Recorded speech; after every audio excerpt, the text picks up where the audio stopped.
Welcome to our channel. Today we how to save for research materials with JSTOR step by step clearly. Begin by visiting the JSTOR website.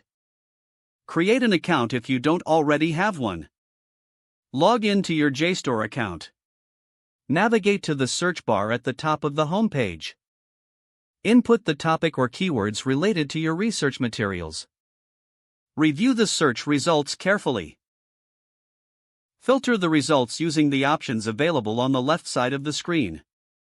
Select the appropriate filters, such as item type or publication date. Click on the titles of articles or books that interest you. Check the access options for each item. If the item is available for free, click the download link.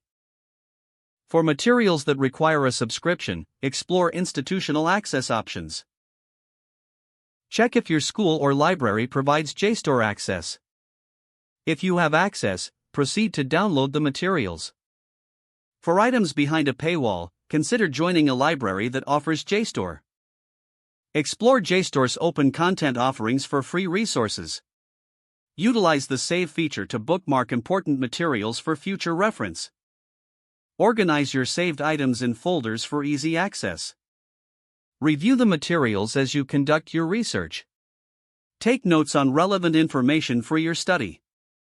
If needed, cite the materials properly for your work. Continue to explore JSTOR for more research materials as your project develops. If the page does not load, refresh the browser or try again in a private or incognito window. Make sure you are using the correct email address, then retype it carefully to avoid small typos. If your password is not accepted, use the reset option and create a new strong password you can remember. Check your spam folder for verification or security emails, then complete any requested confirmation steps. Enable two-factor authentication if available to improve account security and reduce unauthorized access risk. After signing in, review your profile details so your contact information and settings are accurate and current. Don't forget to like this video and subscribe to our channel for more step-by-step tech guides.